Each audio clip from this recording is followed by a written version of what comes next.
Hello students, कैसे हैं आप लोग। स्वागत है एक बार फिर से आपके अपने YouTube channel AK IT solution में। स्टूडेंट्स, आज की क्लास हम लेके आए हैं M2 के ऊपर, अर्थात M2R5 में जो आपके एग्जाम हुए हैं जुलाई में, और उस एग्जाम में 16 तारीख का, स्पेशली आज का जो सेशन है वो 16 तारीख का है कि 16 जुलाई को जो एग्जाम हुए हैं उसके कुछ क्वेश्चन हमको मिले हैं।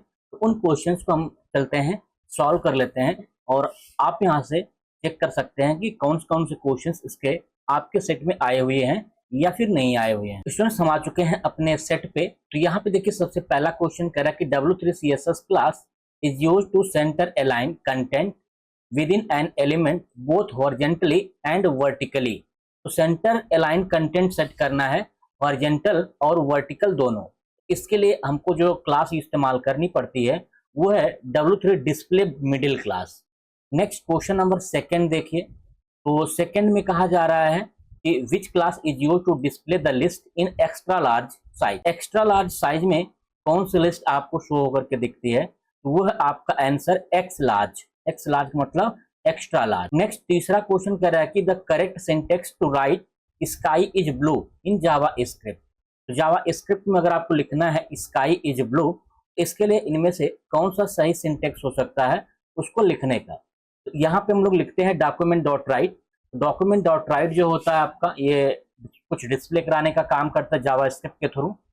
नेक्स्ट कह रहा है कि which input type in HTML is use for entering numeric value. तो न्यूमेरिक वैल्यू अगर आपको इनपुट लेनी है फॉर्म के अंदर, इनपुट के अंदर, तो फिर इसके लिए आप टेक्स्ट इनपुट टाइप लगाते हैं और टाइप में कुछ वैल्यू फिट करते हैं। तो टाइप की जो वैल्यू होती है वो होती है नंबर। नेक्स्ट क्वेश्चन नंबर आपका, तो क्वेश्चन नंबर 5 में देखिए यहाँ पे दिया गया है, जो यहाँ पे एक कोड है। तो इस कोड में आपका ये एंगुलर JS इस्तेमाल किया गया है, और यहाँ पे जो आपको एक्सप्रेशन दिया गया है उस एक्सप्रेशन का आपको आउटपुट क्या मिलेगा ये आपसे पूछा गया। इस एक्सप्रेशन का जो आउटपुट होगा ये हमको मिलेगा 10, यानी 5 और 5 जोड़ करके 10 मिल जाएंगे और हमारा लास्ट वाला आंसर सही हो जाएगा। नेक्स्ट क्वेश्चन नंबर 6 देखिए। तो 6 में क्या कहा जा रहा है, how can you apply rounded corner to an element using W3CSS। तो W3CSS के माध्यम से राउंडेड कॉर्नर जो है आपको लगाना है, अप्लाई करना है। तो इसके लिए किस क्लास का इस्तेमाल करेंगे, तो इसके लिए हम लोग लगाते हैं W3 राउंडेड। ठीक है। नेक्स्ट क्वेश्चन नंबर 7 की तरफ बढ़ते हैं। तो 7 में भी देखिए आपका एक जावा स्क्रिप्ट की कोडिंग दी गई है, और इस कोडिंग में आपको कहा गया है कि एक एज नाम का वेरिएबल है जिसमें वैल्यू दी गई है 17, और यहाँ पे कंडीशन लगाई गई है कि यदि एज का मान 18 या 18 से ऊपर होगा तो फिर इसके अंदर ये जो स्टेटमेंट है ये आपका प्रिंट होगा। लेकिन ये अगर कंडीशन फॉल्स हो गई ये एल्स पे जाएगा, और एल्स के अंदर जो आपका स्टेटमेंट है वो आपका प्रिंट होगा। क्योंकि यहाँ पे जो कंडीशन है आपकी ये ट्रू नहीं है, ये कंडीशन आपकी फॉल्स है, इसलिए आपका ये जो फॉल्स वाला स्टेटमेंट है ये प्रिंट होगा। और ये रखा गया आपका किसमें, सेकंड में, ये you are not eligible to vote. Next question number हम लोग 8 देखते हैं। तो 8 में क्या कहा जा रहा है कि a web page is located using a. Web page जो होता है वो किसके द्वारा स्थित होता है, तो ये होता है आपका URL के थ्रू। तो URL का पूरा नाम जो होता है वो होता है यूनिफॉर्म रिसोर्स लोकेटर, जिसका आंसर यहाँ पे सेकंड है। नेक्स्ट क्वेश्चन नंबर 9 देखिए, कह रहा है कि which CSS property is used to create a drop down menu. तो ड्रॉप डाउन मेनू क्रिएट करने के लिए किस CSS प्रॉपर्टी का इस्तेमाल करते हैं, तो ड्रॉप डाउन क्रिएट करने के लिए यहाँ पे पोजीशन प्रॉपर्टी का इस्तेमाल करते हैं। नेक्स्ट क्वेश्चन नंबर 10 कह रहा है कि which is not a valid text alignment class in W3 text. तो वैलिड टेक्स्ट अलाइनमेंट क्लास नहीं है इनमें से, तो ये आपकी जो क्लास नहीं है वो है W3 सेंटर अलाइन। तो सेंटर अलाइन आपका नहीं है। नेक्स्ट क्वेश्चन नंबर 11 देखिए, और इस 11 वाले में मैचिंग का है, ये सबलाइन का कुछ मैचिंग दिया गया है आपको। तो यहाँ पे आपको मैच कराना है, ये इसकी शॉर्टकट की है, और यहाँ पे इस साइड इसके कंटेंट है उसके बारे में।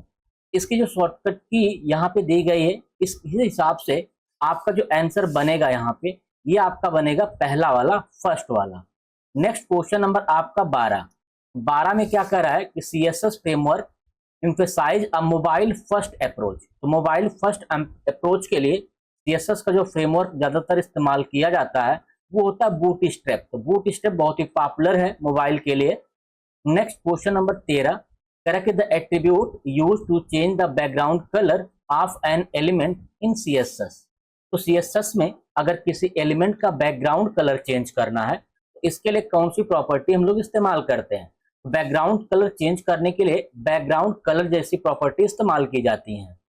नेक्स्ट क्वेश्चन नंबर आपका 14। तो 14 में देखिए क्या कहा जा रहा है कि फ्रॉम द बिलो मेंशन, थोड़ा सा मैं इसको स्क्रॉल कर लेता हूं। तो 14 में देखिए क्या कहा जा रहा है कि from the below mention CSS property which of the following is used to make the text bold. यानी टेक्स्ट को बोल्ड करने के लिए CSS की कौन सी प्रॉपर्टी और उसकी वैल्यू वगैरह इस्तेमाल की जाती है? तो यहाँ पे जो प्रॉपर्टी होती है इसकी, वो होती है फॉन्ट वेट की। तो फॉन्ट वेट और इसकी वैल्यू रख देते हैं बोल्ड। नेक्स्ट क्वेश्चन नंबर आपका 15 देखिए।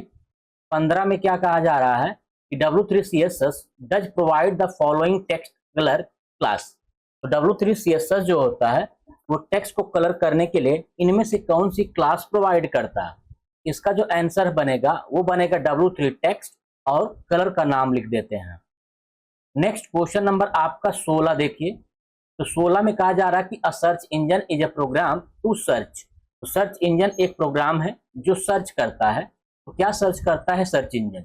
वो web page for information using specific search terms. जो भी आप सर्च करेंगे उससे जुड़ा हुआ जो इंफॉर्मेशन होता है वो सर्च करने का काम करता है। नेक्स्ट क्वेश्चन नंबर आपका 17 कह रहा कि ARPANET का पूरा नाम क्या होता है? तो ARPANET का जो पूरा नाम है यह है आपका एडवांस रिसर्च। तो इसका पहला आपका ऑप्शन जो हो जाएगा वो सही हो जाएगा, advanced research projects agency network. नीचे वाले में देखेंगे तो ये भी सेम है, लेकिन यहाँ पे डी नहीं लगा है और यहाँ पे एस नहीं लगा। ये थोड़ा थोड़ा अंतर भी आपके फुल फॉर्म में देखने को मिलता है। नेक्स्ट क्वेश्चन नंबर 18 और लास्ट क्वेश्चन है आज की क्लास का ये कि which of the following layer is end to end layer. तो इनमें से कौन सी लेयर जो होती है एंड टू एंड लेयर होती है? ये होती है आपकी ट्रांसपोर्ट लेयर। तो ट्रांसपोर्ट लेयर को एंड टू एंड लेयर भी कहते हैं। तो ये हो चुका है हम लोगों के क्लास का ये लास्ट क्वेश्चन। तो ये सारे के सारे क्वेश्चन जो है वो हमको 16 जुलाई के एग्जाम को लेकर के मिले हुए थे, और चूंकि थोड़ा सा व्यस्तता ज्यादा थी इसलिए वीडियो बना नहीं पाए थे पहले, और अब वीडियो बना रहे हैं जो आपके द्वारा भेजा गया क्वेश्चन था। तो स्टूडेंट्स अगर आप नए हैं चैनल को सब्सक्राइब कर लीजिए, क्योंकि नेक्स्ट 21 तारीख से हम लोगों का जो क्लास शुरू होने वाला है वो शुरू होने वाला है आपका प्रैक्टिकल को लेकर के। तो प्रैक्टिकल जो आपका होने वाला है आपका 9 से लेके 15 के बीच में प्रैक्टिकल का जो शेड्यूल है ओ लेवल का, उसकी तैयारी हम लोग 21 जुलाई से करेंगे। तो अगर आप चैनल को सब्सक्राइब नहीं किए हैं चैनल को जरूर सब्सक्राइब करके बेल आइकन को प्रेस कर दें। तो मिलते हैं नेक्स्ट अगले क्लास में, तब तक के लिए बाय बाय, टेक केयर।